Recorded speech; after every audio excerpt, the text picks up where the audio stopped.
It starts the way these moments always do, with confidence that borders on contempt. Karoline Leavitt walks in, certain she can dominate the exchange, certain the room belongs to her, certain the talking points will land exactly as rehearsed. And for a brief moment it looks like she might be right. The cadence is sharp. The posture is defiant.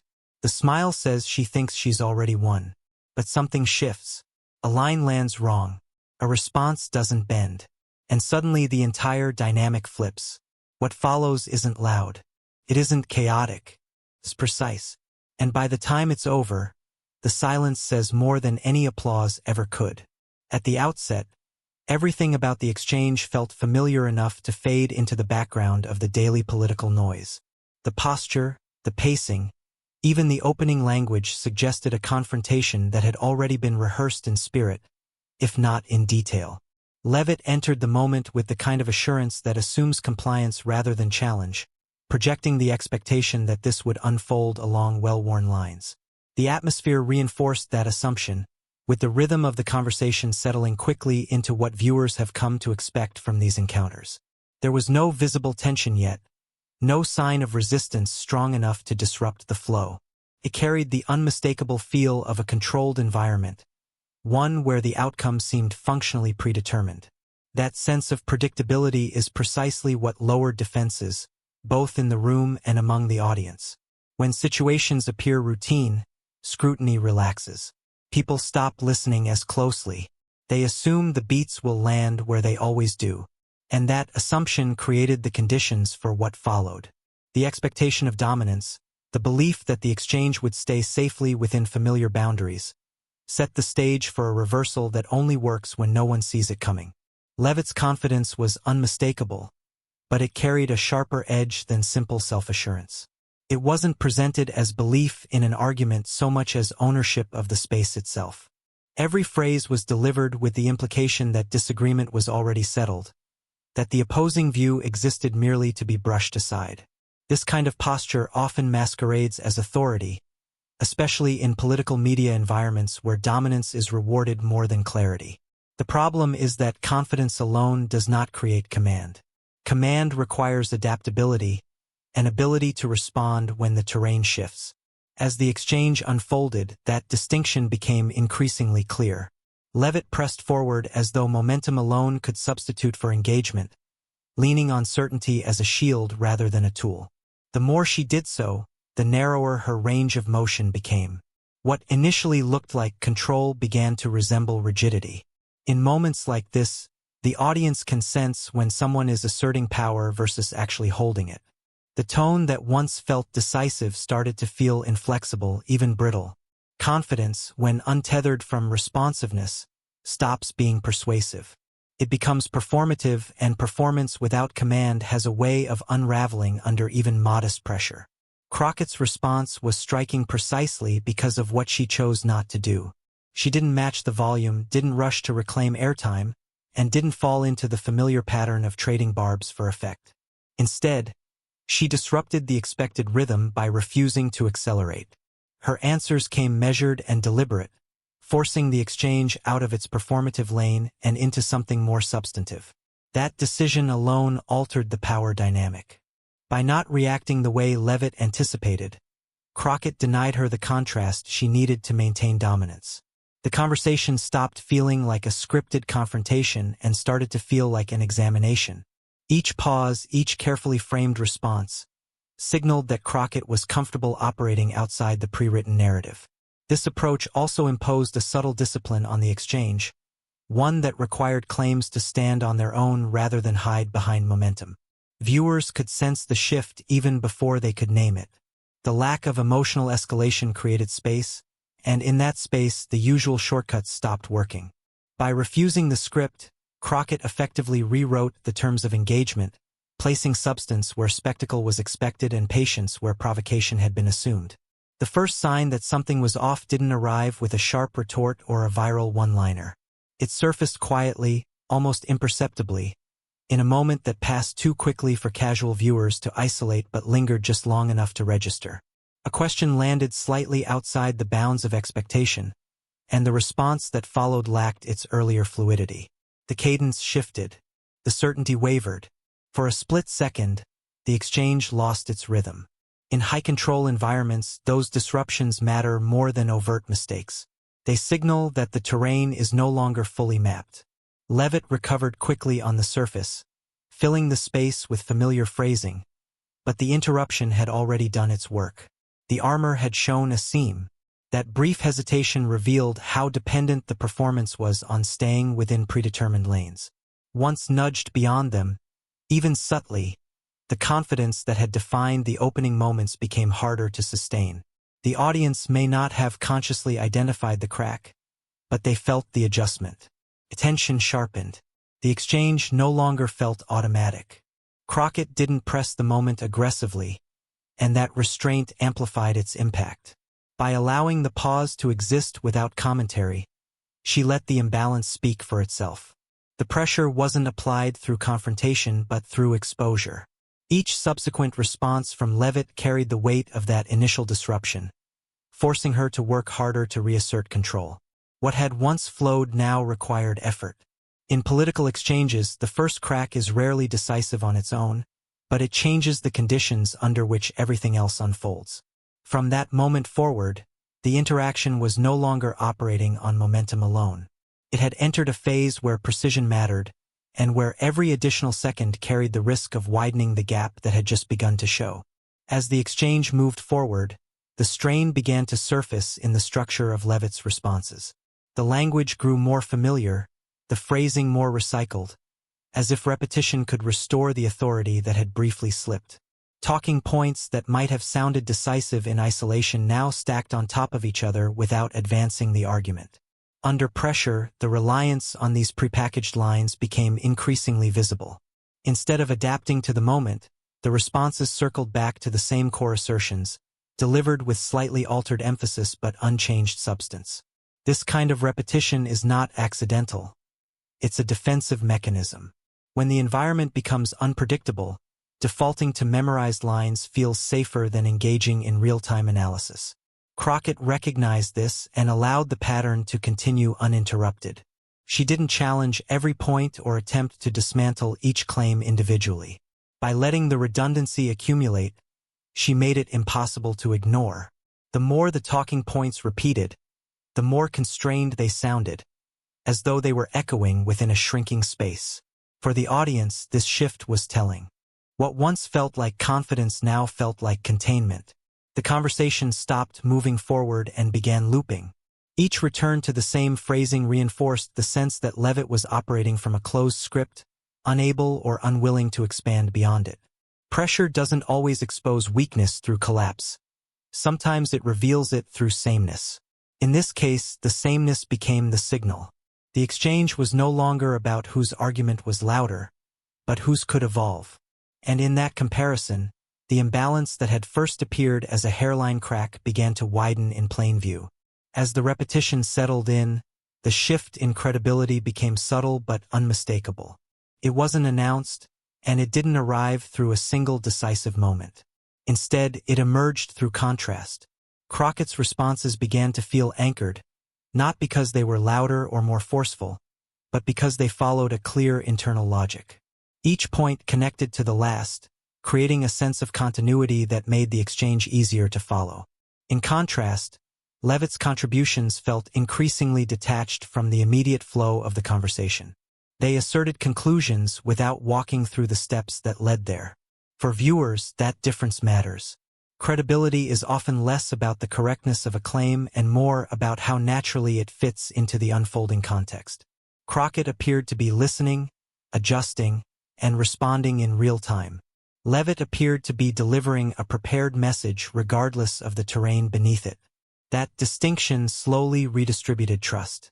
The audience began to lean toward the side that seemed engaged rather than imposed. This wasn't a dramatic reversal. It was a gradual tilt, like weight shifting across a surface. No single remark caused it, but each exchange reinforced it. The more Crockett grounded her remarks in sequence and consequence, the more the conversation felt oriented around her framing. Leavitt, meanwhile, seemed to be working against the current, trying to steer the exchange back to safer ground that no longer existed. Over time, that effort read less like leadership and more like resistance. Credibility doesn't vanish all at once.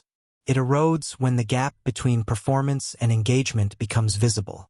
In this moment, that erosion was happening in real time, quietly but persistently, reshaping how the entire exchange was being perceived. At a certain point, the posture shifted from confidence into something more revealing. It showed up not in what was said, but in how opposing input was treated. Responses began to carry a dismissive edge, signaling that the other side's perspective wasn't worth full engagement. This is often where arrogance becomes visible, not through overt insult, but through minimization. Eye contact shortened. Interruptions became more frequent. The tone suggested impatience with the very act of being challenged. In political exchanges, that stance can feel powerful to loyal supporters, but it carries a cost in broader settings.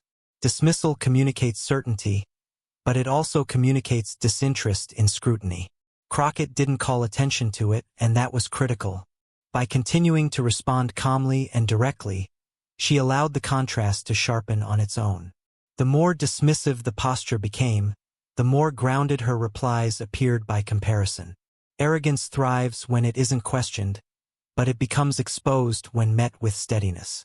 Viewers could sense the imbalance growing. One side seemed increasingly focused on asserting superiority, the other on clarifying substance. That divergence reframed the exchange. What might have once looked like dominance began to read as defensiveness masked by bravado. The arrogance wasn't dramatic. It was cumulative. Each small signal reinforced the impression that engagement had given way to entitlement. Over time, that impression hardens. Audiences may tolerate aggression, but they recoil from condescension, especially when it isn't earned in the moment. By maintaining composure, Crockett effectively turned that arrogance into a liability. She didn't need to expose it explicitly. It revealed itself through contrast, becoming one more factor shifting perception away from performance and toward credibility. Sensing that control was slipping, the response shifted toward escalation. The volume increased, the pacing tightened, and the delivery sharpened in an attempt to reclaim momentum. On the surface, escalation can look like strength, especially in political exchanges where intensity is often mistaken for command. But escalation without authority has a hollow quality. It generates friction without producing resolution. That hollowness began to show as the tone intensified without a corresponding increase in clarity. The sharper the delivery became, the more it highlighted the absence of new substance. Crockett did not mirror the escalation. Instead, she slowed the exchange further, narrowing her focus and responding only to what was essential. That choice widened the contrast. One side was accelerating to regain dominance, the other was stabilizing to maintain control. For the audience, the effect was striking. Escalation usually pulls attention forward, but here it exposed imbalance. The heightened tone felt reactive rather than directive. Each attempt to press harder seemed to confirm that the center of gravity had already shifted. Authority, unlike volume, doesn't need to announce itself. It shows through coherence and restraint. As those qualities remained on only one side of the exchange, the escalation began to work against its own purpose. What was intended to overwhelm instead underscored vulnerability. The sharper the edge became, the more it suggested frustration beneath the surface. Crockett's steadiness made that frustration visible without ever naming it. In political confrontations, escalation is often the last tool deployed when others have failed. Here, it arrived too early and lingered too long. Without authority to anchor it, the escalation transformed from a weapon into a signal, marking the moment when effort replaced control and intensity replaced command. The exchange reached a decisive phase when the difference between evidence and assertion became impossible to ignore. Up to that point, the tension had been building through tone, posture, and pacing. Now it crystallized around substance. Crockett's responses began to trace clear lines between cause and effect, anchoring each point in sequence rather than assumption. She didn't overwhelm the moment with data or citations. Instead, she structured her remarks so that each idea logically followed the last. That structure did quiet but significant work. It invited the audience to follow along rather than simply react. Leavitt, by contrast, continued to rely on assertion. Statements were delivered as conclusions, presented as self-evident truths that required no unpacking. In friendly environments, that approach can be effective. Assertions land cleanly when they align with existing beliefs. But in a contested space, assertions without scaffolding feel incomplete. The contrast sharpened with every exchange. Crockett was building a pathway. Leavitt was drawing a line and insisting others accept it. Viewers could sense which approach demanded less faith and which demanded more. This is where persuasion quietly changes hands. Evidence doesn't need to be exhaustive to be effective. It needs to be coherent. By organizing her responses around logic rather than volume, Crockett reframed the exchange as an evaluation rather than a confrontation. Leavitt attempted to push back with firmer declarations, but each one landed with diminishing impact. Assertions stack vertically, not horizontally. They don't expand understanding. They reinforce position. As that dynamic played out, the imbalance became structural rather than stylistic. The conversation was no longer about who sounded more confident, but about whose claims could withstand examination. Crockett didn't accuse, interrupt, or dramatize the distinction. She allowed it to emerge naturally through contrast. That restraint amplified its effect. The audience wasn't told what to think. They were guided through how to think about what they were hearing. Once that shift occurs, it's difficult to reverse. Assertions can dominate attention, but evidence governs credibility. In that moment, the exchange crossed a threshold where credibility began to operate independently of tone, leaving one side increasingly exposed by the very certainty it continued to project. By the time the conversation had moved past repeated talking points and exposed the tension between assertion and evidence, the energy in the room shifted in subtle but powerful ways. What had begun as a predictable back and forth now carried a sense of unpredictability, and the audience, both present and observing through the lens of media coverage, could feel it. Viewers who might have tuned out initially were leaning in, paying closer attention not just to the words being spoken, but to the dynamic itself. Every pause, every carefully structured response, became a signal that the familiar script had fractured. People instinctively register imbalance, even if they cannot immediately articulate why it feels different. Crockett's measured delivery contrasted so sharply with Leavitt's increasingly strained assertions that the shift was unavoidable. Audiences began to sense which side was reacting under pressure and which was navigating the exchange with intention. That attention spike is critical because it marks a transition from passive observation to active engagement. What was previously background noise now demanded cognitive investment. The subtle changes in posture, tone, and phrasing that had been accumulating now paid off, as the audience subconsciously tracked who seemed in command of their argument and who was struggling to maintain dominance. Social perception operates in layers. Viewers read more than words. They read intent, confidence, and adaptability. As Leavitt continued to rely on repeated assertions and volume, her position began to feel performative, and the audience registered it as such. Meanwhile, Crockett's calm, structured, and responsive approach created a magnetic pull, drawing attention toward coherence over theatrics. This shift is rarely instantaneous. It builds quietly through contrast, reinforcing the narrative that has begun to emerge organically. By the time the exchange reached its midpoint, the room had already changed. The audience was no longer observing neutrally. They were leaning forward, watching for every sign of who would ultimately define the encounter. That subtle but profound shift set the stage for the remainder of the confrontation, ensuring that each word, each gesture, and each micro-decision carried exponentially more weight than it had in the opening minutes. As the exchange progressed, subtle shifts in body language began to reveal what words alone could not. Leavitt's forward lean, once a display of assertive control, began to soften, signaling a recalibration of energy. Her interruptions increased, not in confidence, but in a way that suggested mounting urgency. These micro-movements are often overlooked by casual observers, but in political confrontations, they speak volumes. Defensive posturing rarely announces itself. It emerges in tension between intent and execution. The audience, whether consciously or subconsciously, registers these signals immediately. Crockett, in contrast, maintained her composure, her posture steady, her timing measured. That consistency allowed the emerging defensive cues to become more visible. The imbalance was no longer just in argument, it was in presentation. Leavitt's attempts to reclaim authority became more pronounced, yet they lacked the fluidity that had characterized her opening moments. Each repeated gesture, each sharpened tone, created a feedback loop that reinforced the perception of defensive strain. The more she reacted, the more her reactions revealed vulnerability. Political exchanges often hinge on these microdynamics. While words can be rehearsed, posture and timing reveal comfort, adaptability, and command. Crockett's steadiness made the contrast unavoidable. Viewers could sense the growing tension even before specific phrases landed. Defensive posturing also affects the rhythm of dialogue. Leavitt's increased interruptions and shifts in tone disrupted the flow in ways that undermined her previous sense of control. What had once been a predictable cadence now felt jittery, fragmented. These signals, cumulative rather than singular, began to shape perception as much as content did.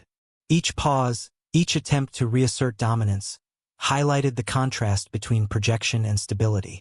In this stage of the exchange, the audience was no longer evaluating ideas alone. They were reading comportment, registering which side seemed reactive under pressure. That reactive posture, emerging almost imperceptibly, was enough to tilt the perceived balance of authority, creating a tension that would amplify with every subsequent turn of the conversation.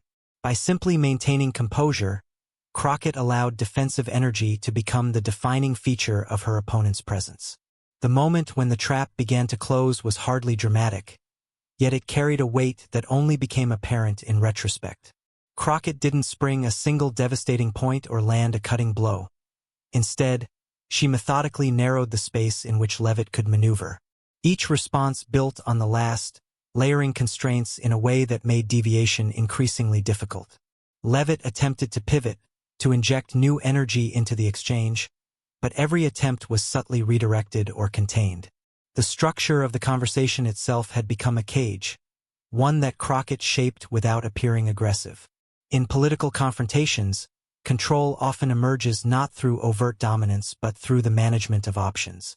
By allowing Leavitt only limited avenues to assert her points, Crockett transformed her own restraint into power. The audience, consciously or not, began to notice that the usual tactics, volume, repetition, sharp turns, were less effective than expected. That recognition amplified the effect of the trap. Each recycled talking point, each increasingly forced pivot, only served to reveal the narrowing field.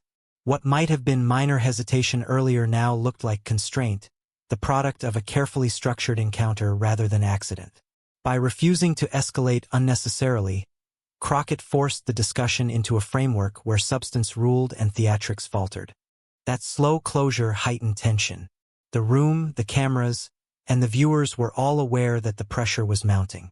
Leavitt's confidence, which had carried her through the opening, was now tested against a consistent and calculated counterweight. The process was gradual, almost invisible at first, but the cumulative effect was unmistakable. Every assertion that failed to break free reinforced the structural limitations imposed by Crockett's approach. By the time it became clear that the trap had fully formed, the exchange had shifted decisively. Leavitt was no longer directing the flow. She was responding to it. What had begun as subtle positioning had become a tangible squeeze, and the audience felt the tension without needing a single dramatic declaration. The slow closure transformed the conversation from a routine debate into a demonstration of strategic control, one that would leave lasting impressions on perception and credibility alike. The collision between overconfidence and precision became impossible to ignore as the exchange deepened. Leavitt's certainty, which had initially projected control, now highlighted vulnerability in stark relief.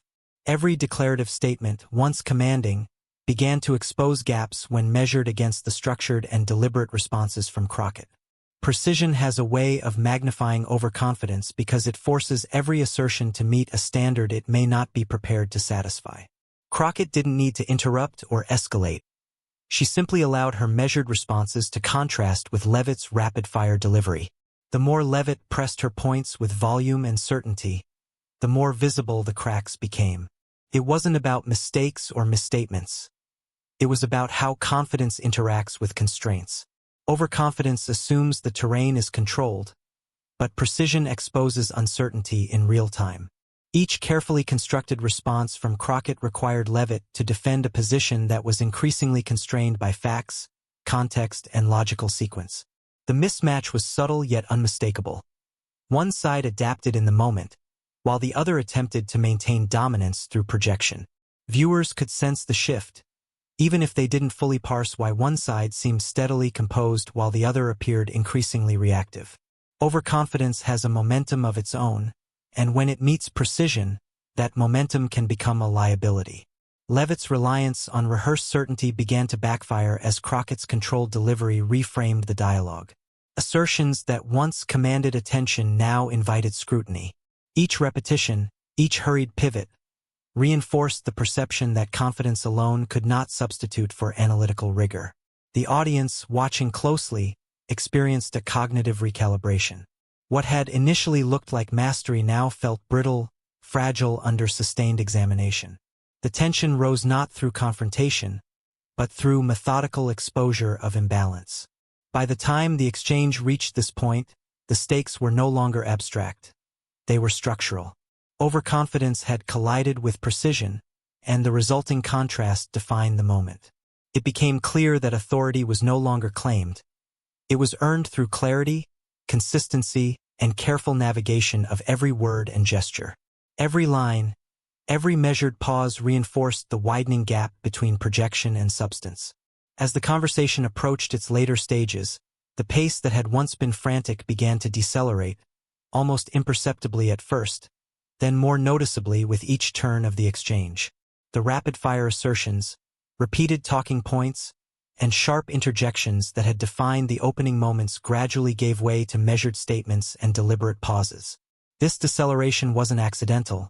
It reflected the cumulative effect of Crockett's strategy and the mounting pressure on Leavitt to maintain control. Each of her attempts to inject energy or reclaim momentum now felt heavier, slower, more labored. The very tools that had initially projected dominance, volume, assertiveness, and rehearsed certainty, began to betray her, revealing the constraints that Crockett's precision had imposed. For the audience, the slowdown was palpable. It created a new rhythm that demanded attention, drawing focus not just to what was being said, but how it was being said. The contrast between the calm, steady pacing of Crockett's delivery and the strained urgency in Leavitt's responses highlighted the shifting balance of control. Every pause Crockett allowed emphasized a space where overconfidence faltered and measured thought prevailed. The deceleration amplified tension in ways that quick exchanges cannot. Viewers could feel the weight of each word, each micro-movement, each subtle recalibration. The slowing tempo also forced Leavitt to operate in a space where reaction time was compressed, despite the literal speed of her speech. Decisions that once flowed instinctively now required deliberate calculation under scrutiny.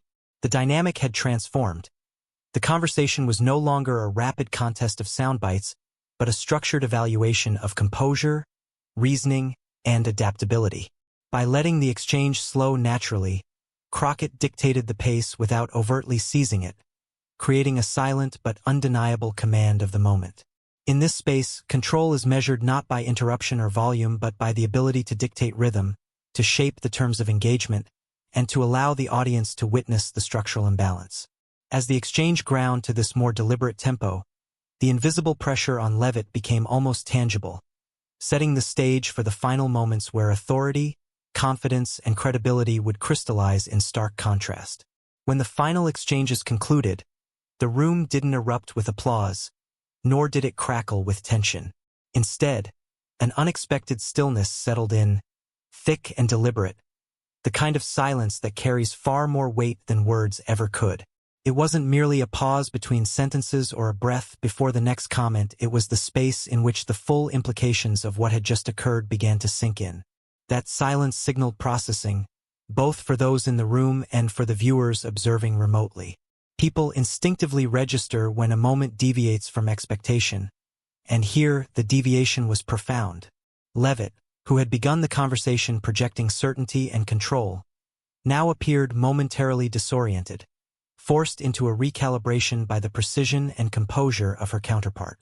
The audience could feel the shift in energy, the subtle migration of authority, without needing explicit explanation. In situations like this, silence functions as a mirror, reflecting the imbalance that has been building throughout the interaction. Each carefully measured response from Crockett had already been creating that mirror, and now it stood unbroken, inviting reflection. The stillness allowed microdetails, tone, posture, eye contact, the spacing of words to register more clearly than they had amid the rapid-fire exchanges earlier. Observers could see which side had adapted under pressure and which had clung too tightly to rehearsed certainty. Importantly, silence amplifies credibility because it grants the audience permission to draw conclusions themselves, rather than having them fed. It also magnifies tension, giving every word that came before it an elevated significance.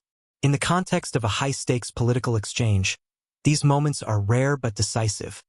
They crystallize perception in a way that no dramatic flourish can replicate.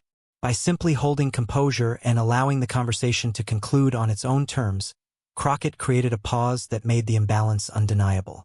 Silence, in this instance, became a statement, leaving space for realization, judgment, and the unspoken acknowledgement that the expected narrative had been inverted, leaving viewers collectively absorbing what had just unfolded with a mix of disbelief and recognition.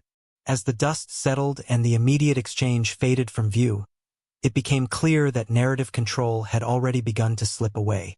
Leavitt entered the moment with the expectation that she would dominate not just the conversation itself, but the way it would be remembered and shared. Every gesture, every declarative statement, was intended to cement a version of the story that favored her certainty and projected authority. But by the time the conversation reached its quieter, more measured phase, that control had subtly, and then unmistakably shifted. Crockett's composure and structured approach reframed the exchange in real time, forcing each point to stand or fall on its own merits rather than on the strength of delivery alone. Clips of the interaction, destined for social media and news cycles, would no longer reinforce the narrative of effortless dominance. Instead, they would highlight restraint, clarity, and responsiveness contrasted against rushed assertions and repetition. The audience perceives more than just content. They perceive control. When the rhythm, pacing, and adaptability favor one side, the perceived authority migrates with them. Leavitt's reliance on preplanned lines and assertive volume, which had initially created the illusion of command, now appeared less like mastery and more like effort under pressure. Each recycled talking point, each hurried pivot, subtly reinforced that the narrative she sought to own was slipping beyond her grasp. The longer the exchange unfolded under Crockett's disciplined responses, the more viewers began to internalize a different story, one where composure, logic, and responsiveness outweighed projection and overconfidence. This is the moment when control stops being about what is said and begins to be about how it is experienced. It is also the point where perception becomes reality. Social media clips, audience memory, and media framing all begin to reflect the recalibrated power dynamic. What had once seemed like a routine opportunity to assert dominance transformed into a cautionary demonstration of how quickly narrative ownership can be lost when overconfidence meets precision. By the end, Leavitt no longer guided the story Crockett did, and the evidence of that shift was embedded in every lingering pause, every measured response, and every moment of silence that followed. For those paying close attention, the exchange between Leavitt and Crockett was never just an isolated moment. It fit into a broader, recurring pattern that has played out repeatedly in political confrontations. What initially appeared to be a singular clash of personalities revealed itself as a clear example of how rehearsed certainty and performative confidence often collide with measured strategy and adaptability. This pattern is familiar. The confident, assertive figure enters with momentum and projection, expecting dominance through speed, volume, and repetition. The counterpart, often underestimated at first, navigates the exchange with precision, restraint, and structural logic. Over time, that dynamic has consistently produced the same outcome. Moments that initially feel controlled by one side slowly shift as credibility, composure, and the ability to respond under pressure take over. In this sense, the Leavitt-Crockett exchange becomes a microcosm of a recurring dynamic in political media. Observers can trace similar arcs where initial dominance masks vulnerability, and confidence without adaptability begins to unravel. What makes this pattern striking in real time is how it plays out visually and psychologically. Micro-expressions, pauses, tone, and pacing all signal the underlying shift in control long before any definitive statement lands. The audience, consciously or not, begins to sense the imbalance and internalizes it, creating a feedback loop that reinforces the narrative in favor of the more grounded, adaptable participant. Over time, repeated instances like this build a broader perception of competence versus projection, adaptability versus rigidity. In Leavitt's case, the moment exposes not just the immediate tactical misstep but also a recurring strategic vulnerability, the reliance on pre-prepared messaging, the assumption of narrative control, and the underestimation of real-time resistance. Crockett's approach, by contrast, reinforces the efficacy of restraint, logical sequencing, and responsive engagement as tools to shift perception and ultimately reclaim authority. For viewers, the broader pattern revealed is unmistakable. Confidence can carry someone only so far, and the cumulative effect of structured, precise, and deliberate responses consistently reshapes outcomes in high-pressure political encounters. Recognizing this pattern helps explain why the moment left the audience not just surprised, but deeply attentive to how similar exchanges will play out in the future, reinforcing a cycle that extends far beyond any single conversation. The ending of the exchange carried a weight that went far beyond any single comment or gesture, and that is what made it feel so final. It wasn't the result of a dramatic line or a sudden confrontation. It was the culmination of a carefully unfolding sequence in which control, credibility, and perception had been systematically recalibrated. Throughout the conversation, small moments, pauses, measured responses, subtle adjustments in tone had accumulated, creating a sense of inevitability that the audience could feel even if they couldn't yet articulate it. By the time the final words were spoken, the dynamic had fully shifted.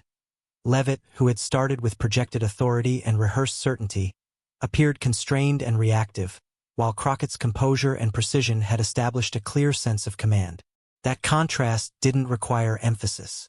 It was embedded in the rhythm of the exchange, in the spacing between points, in the way assertions met logic rather than rhetoric. For viewers, the ending registered as final because it resolved the tension that had been building without needing a formal conclusion. The arc of the conversation, overconfidence meeting precision, repetition clashing with structure, volume confronting restraint, reached its natural limit, leaving no ambiguity about who had guided the moment and who had been forced to respond. The silence that followed, paired with the audience's awareness of the subtle shifts that had occurred, amplified that sense of closure. Everything had aligned. Narrative control, credibility, and audience perception all pointed in the same direction. The finality was not performative. It was structural. The audience could see the trajectory from start to finish and understand, almost instinctively, that the expected outcome had been inverted. It felt conclusive because it didn't rely on theatrics or overt judgment. The evidence had accumulated. The imbalance had been revealed, and the story had resolved itself. In political exchanges, moments like this are rare because they rely on both precision and patience, the careful orchestration of pacing and response. When all those elements converge, the result is an ending that feels complete, leaving observers with a sense of understanding and certainty, and no immediate opportunity for narrative recovery. This is why the conclusion resonated so strongly. It was earned through the cumulative force of strategy, contrast, and unspoken accountability, leaving the audience simultaneously astonished and undeniably aware of the shift that had just taken place.